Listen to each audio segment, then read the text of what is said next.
This is EBN6 with reporter Giselle Weber, anchorman Ed Schmidt, interviewer Huberta Mueller, and interviewee Cloris Fisher. We are coming at you live on November 9th, 1989 with the latest news on the Berlin Wall demolition. We will also be taking you into the depths of the Berlin Wall setup and why Khrushchev thought it was necessary for East Berlin to have this wall. Now I'm going to pass the stage to Ed Schmidt so he can further educate you on this unforgettable day in history. Okay, thank you. So before we go on about the demolition of the Berlin Wall, let's talk about the history of the Berlin Wall, just so you guys can understand what's actually unfolding. So the wall was built by the German Democratic Republic, or the GDR, and it was built because several citizens from the east were trying to move to the west for high-paying jobs and also a communist-free life. So the GDR's final solution was to build a wall. The wall overall did serve its function, and very few daredevils ever escaped. The wall was built by German troops, and it was also built by construction workers.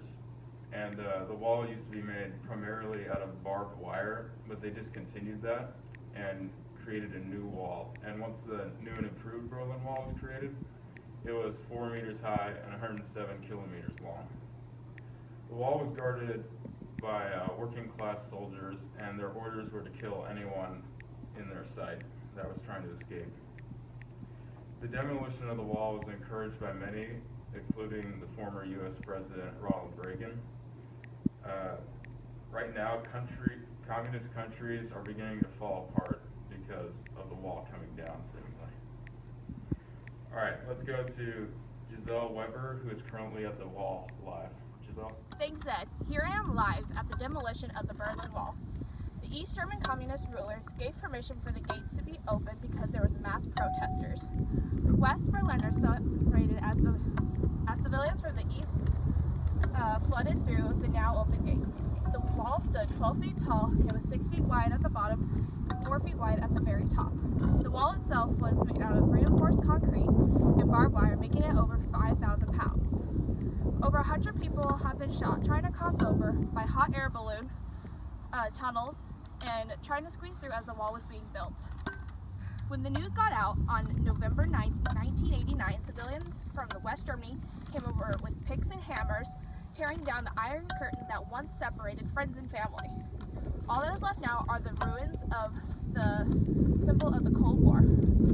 I'm Giselle Weber with EBN. Now Huberta Mueller with an interview. Thank you, Giselle. At least 239 people died trying to cross the Berlin Wall from the east to the freedom of the west. Many civilians of East Berlin were shot by the guards in the watchtowers while they tried to cross the concrete wall to escape the terrible economic problems of the communistic East Germany. This 96-mile-long barrier was just what the Soviets needed to keep their people from leaving them. Today, on this day of celebration, I will be speaking with Cloris Fisher, who is a West Berliner who attended college in East Berlin. She witnessed the appalling day of the Berlin Wall setup to the celebration of the demolition. Hello, Mrs. Fisher. I'm glad you could be here today to tell us about your experience with the Berlin Wall. Can you just tell the people how you feel about the demolition of the Berlin Wall? Of course. I'm overflowing with happiness. All the people of East Berlin who were trapped under the communistic views of the Soviets now get to experience all the wonderful opportunities of the West that they had missed out on for 28 years. When the wall was first set up, I was 20 years old and I was living in East Berlin to carry on the Fisher tradition of attending East Berlin University. My heart ached when the wall was built and it was too late to return to the West. This wall kept me from seeing my family, experiencing every holiday with them, and seeing my family members grow up. I could have tried to escape with the aching in my heart being so strong, but I held back because I would not take the chance of getting shot like many others had. I was not willing to take this risk because it would take every single chance of being reunited away from me. I knew deep inside my heart that this wall could not last forever, and I was right. So now I rejoice with my family and friends that I have not seen in years and never take 1 minute of it for granted. I am so happy for you in this moment. Can you just tell us what this wall demolition holds for U.S. and Soviet relations? One cannot be sure, but We can only hope that this action tears down any separation of the ideologies of the two countries and bring world peace like the wall demolition has done for my family and me. Yes, ma'am. We can only hope. Thank you for sharing your heartwarming story, Mrs. Fisher. Of course. General Secretary Gorbachev, if you seek peace, if you seek prosperity for the Soviet Union and Eastern Europe, if you seek liberalization, come here to this gate. Mr. Gorbachev, open this gate.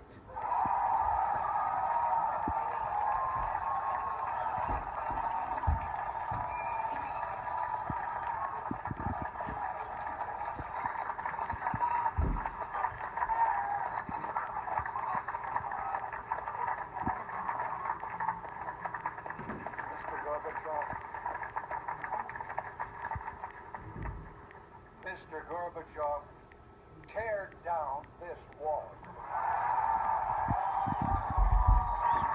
In your view, Huberta. The Berlin Wall was ordered by Khrushchev to be put up on August 13, 1961, to separate East and West Germany. Reagan's words influenced the demolition of the wall to show that people despised the wall. East Germans made it next to impossible to get across by digging trenches, using electric fences, extra walls, and having over 300 watchtowers. Now back to Ed. Okay, thanks, Giselle. The Germans were always coming up with new methods of escaping over the wall, such as flying hot air balloons over them, crashing a sports car through the wall, disguising themselves as foreigners, or just flat out jumping over the wall. Unfortunately, most who dared to escape did not survive, and eventually Germans started to realize that the wall not only separated the East from the West, but also separated communism from capitalism. When the wall finally came down, citizens became overjoyed and are still rushing out of the gates as we speak.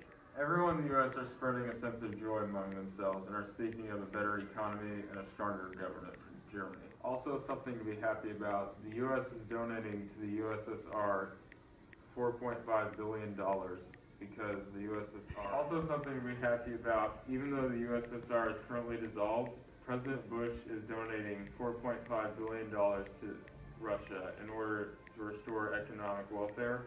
Also, it's going to help with credit guarantees and technological support. Okay, well, it appears we've run out of time and covered everything we wanted to cover. So, as always, my name is Edward, and this is EBN News.